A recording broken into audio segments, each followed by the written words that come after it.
Let me talk about income inequality is related to many other forms of inequalities. Socioeconomic, the geopolitics, natural resources, employment structure, population growth, skill premium of individual, preference for certain occupations, investments in education, political influence, social rank, wealth, and so on. They can be the other sources of income inequality. Thank you. And I have time for making question. So the last question is, you gave me a lot of different factors that affecting the income inequality. So what is the most important factor according to your data?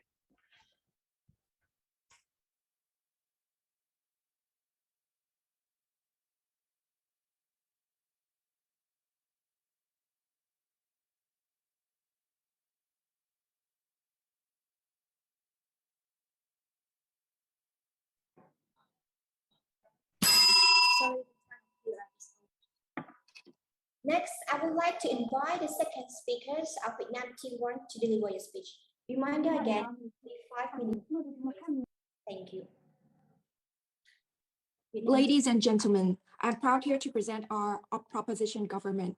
And firstly, I'm going to talk about the arguments from the opposition team. The opposition team has painted a very ideal picture of where we have numerous legislatures, laws, and protections for women. But this is only perfect in principle. In practice, we still see women are being harassed and being undermined in workplace everywhere. You told me that women are being offered the same attitude and being offered the same opportunities in every field possible, and especially in leadership positions. We disagree with this because we see that, first of all, we're still having laws that having to set quotas for women in government. If women are equally represented in parliamentaries, why are we still having these policies being run?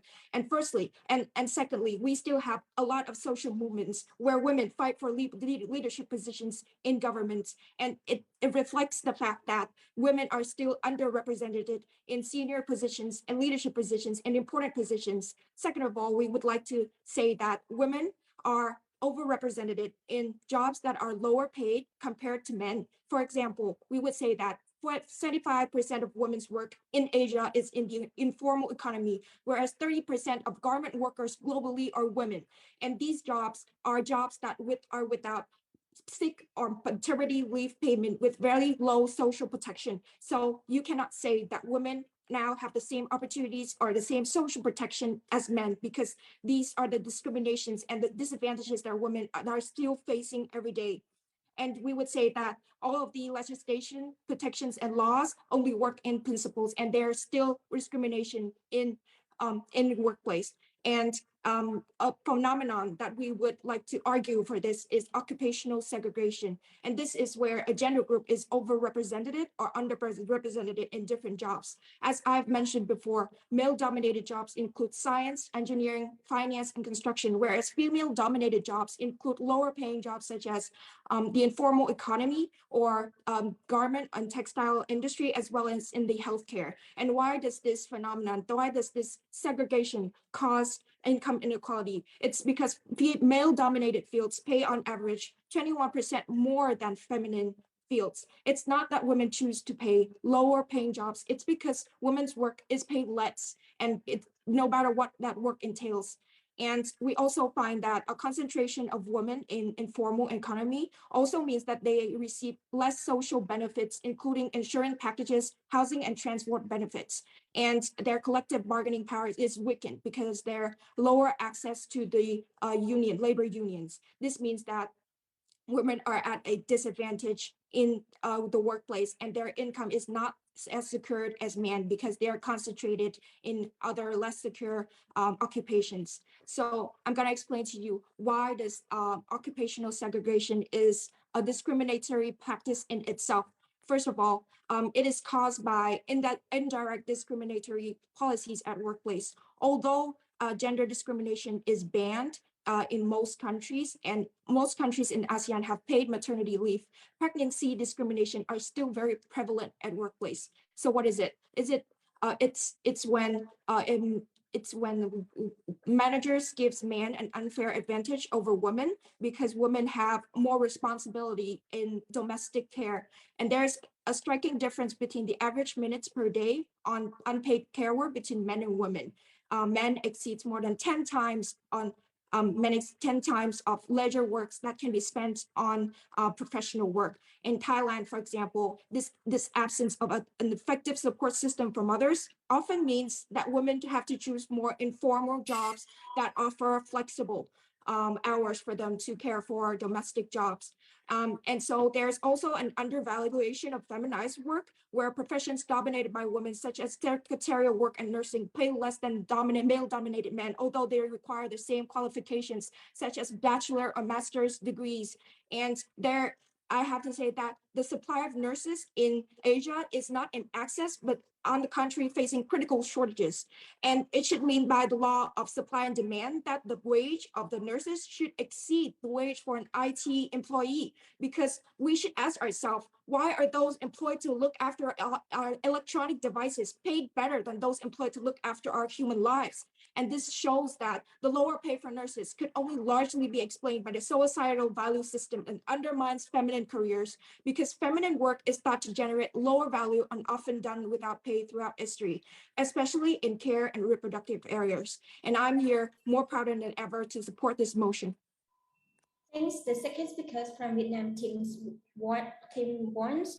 And next, I would like to give the floor to Myanmar team 3 to do PR. Reminder again, we have only 3 minutes. Thank you. Yes, can you hear me? I'm from Myanmar. Now I would like to ask the second speaker.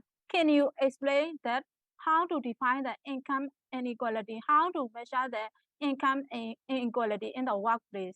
Please give me an example. Please define how to define the income inequality.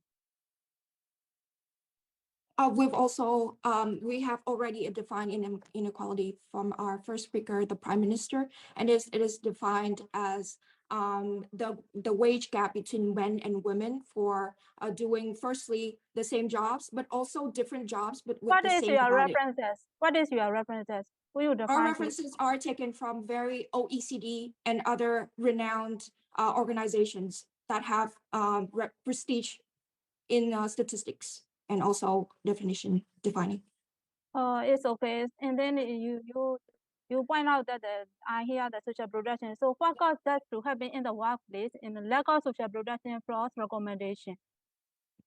Can you please repeat your question? Yes, what causes that to happen in the workplace if lack of social protection flaws recommendation according to the ILO recommendation number 202? What you're saying is define like how does discrimination happen in workplace, right? No, what causes happen in the workplace if lack of social protection flaws recommendation in the workplace? Recommendation for solving the problem.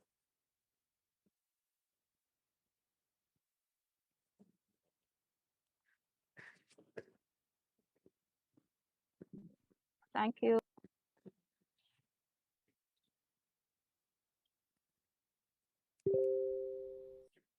Are there any other questions?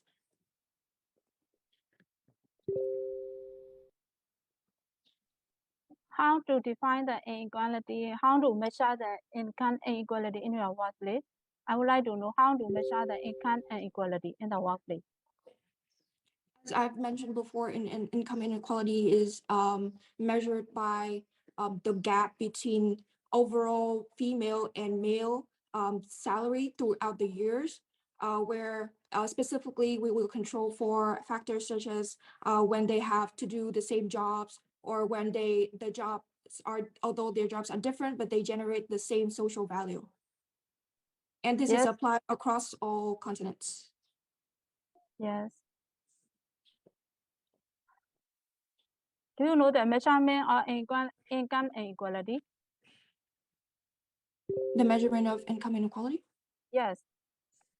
Every country we use the measurement of income in one measurement. Could you define me?